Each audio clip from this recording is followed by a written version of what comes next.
Okay. I'll put this over here for a bit.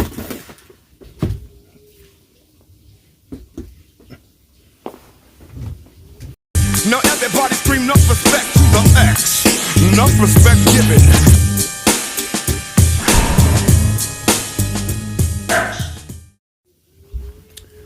What's up, YouTube? It's NG, the WHATIMINX, and I'm back. Today I'd like to talk about this guy.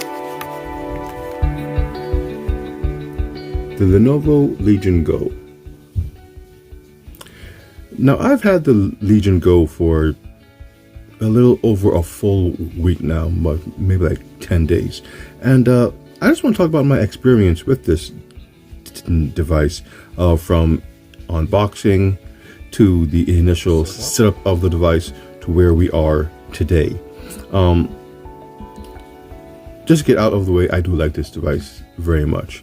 I bought it on more or less a whim.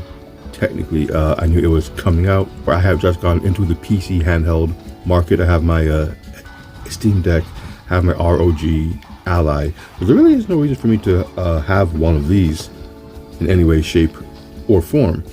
But the difference is that Lenovo was bringing to the table when it came to this PC gaming element really piqued my interest. First of all, the size of the device. It has an 8-inch screen, which dwarfs both the Steam Deck and the Ally by 1.8 inches. Those both have a 7-inch screen. This one is 8.8, and just the size difference with the screen alone really draws in your attention. It really is something to see. A screen that large, which you wouldn't think would be that large in comparison, but it really is. Being able to be manipulated in your hands. The second thing that they did was give it Nintendo Switch-like Joy-Cons. I don't call them Joy-Cons, I call them Go controllers, and it just makes more sense to me because they're controllers for the Legion Go. But no, so a lot of people have tended to call these things Joy-Cons, and I doubt Nintendo likes that any at all. But yeah, the fact that you're able to take these things off and actually use this device in on a tabletop like mode is really great for mobile gaming, as it is a bigger device. You don't really want to hold this thing for extended periods of time. Most people can't hold this thing for extended period of time because the weight of it does tend to weigh heavy on you. Your forearms do feel that weight start to kick in after 20-30 minutes of heavy gaming. So being able to prop it up, it does have an included kickstand at the back, and take off the controllers and play that way really does bode well for mobile gaming. A lot more manufacturers could take some notes from this design. The Nintendo Switch has something very similar as well. Actually, it pretty much is the same thing as the Nintendo Switch when it comes to that tabletop form factor. Only with the Switch, each controller is its own unique controller, and you could give one to a friend and play couch co-op, as they say.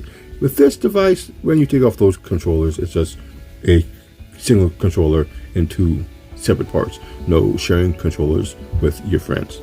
The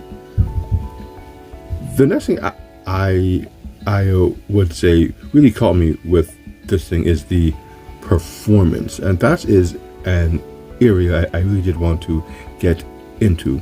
Like I say, I already have a Steam Deck and the ROG Ally, so again, no real reason for this. But there were some games on both of those devices that just didn't run or perform how I personally wanted them to. Now, I'm not a big spec guy. I'm not a big PC tech guy. I know the basics of how to get your games to run, change this, adjust that, go into the settings.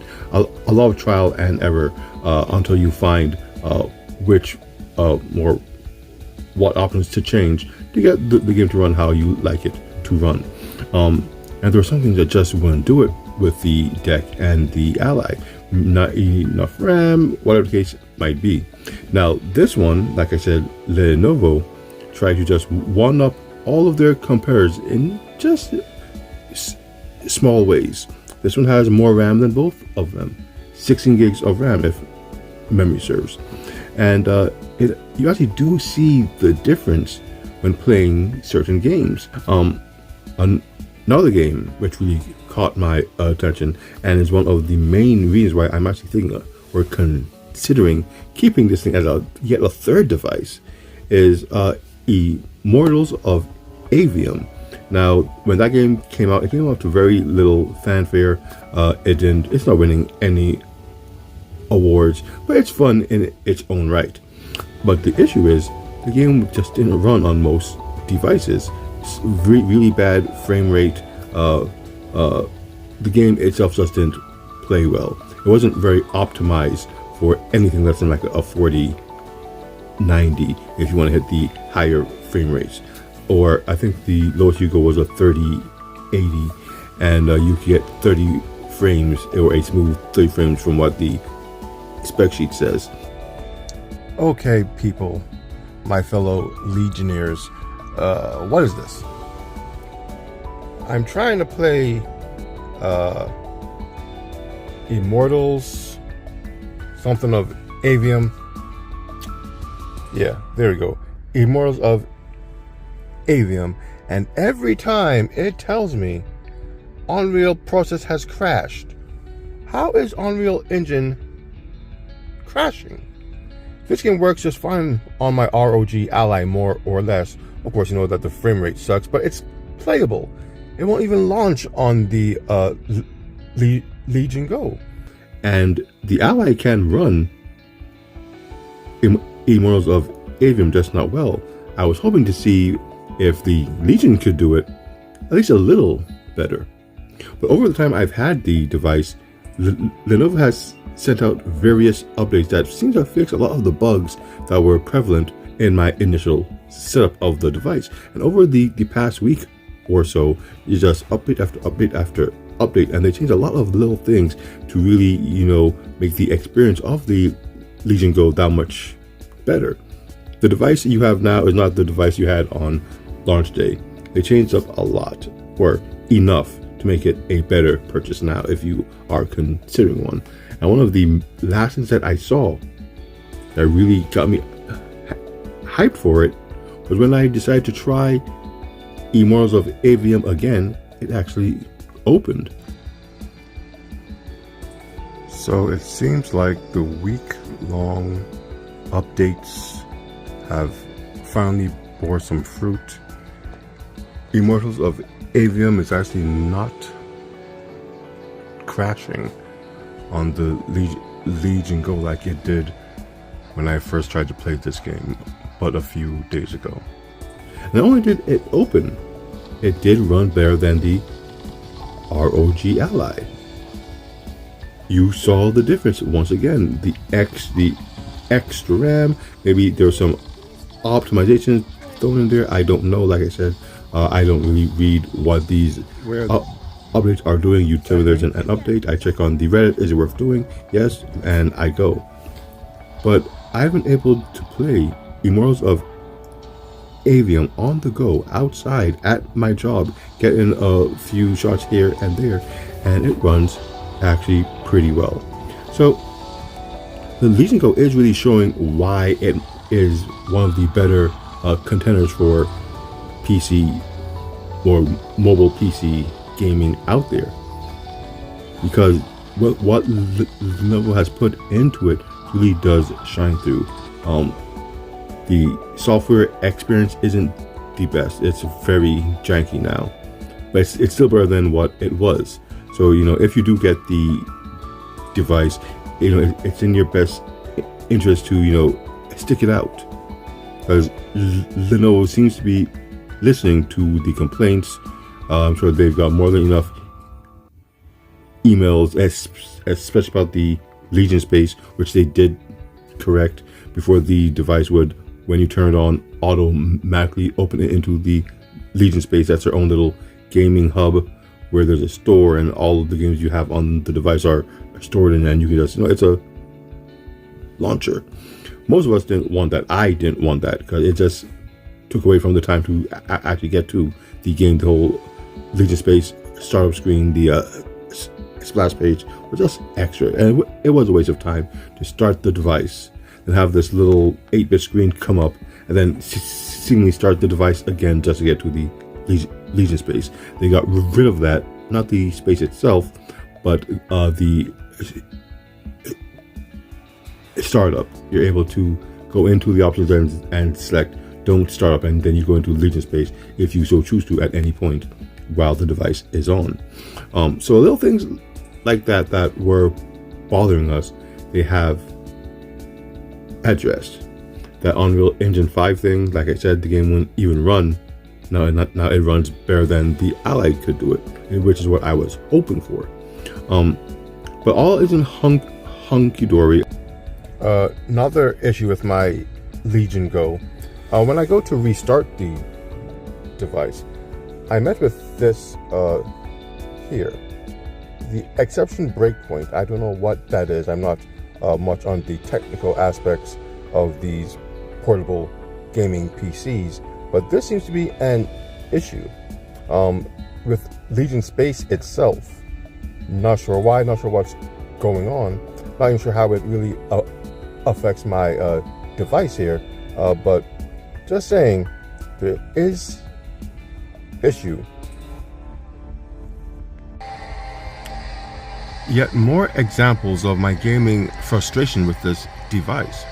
Why is Cyberpunk not properly aligned with the screen? I don't know. Last night it just began to freeze up, and now it won't even adjust properly. But even though I fixed the screen issue, the game itself still will not play. None of my inputs work, touchscreen doesn't work. And it's not so much the device, as you can see when I press the settings button, things do pop up. But the game itself just crashed, or it seemingly crashed for inputs.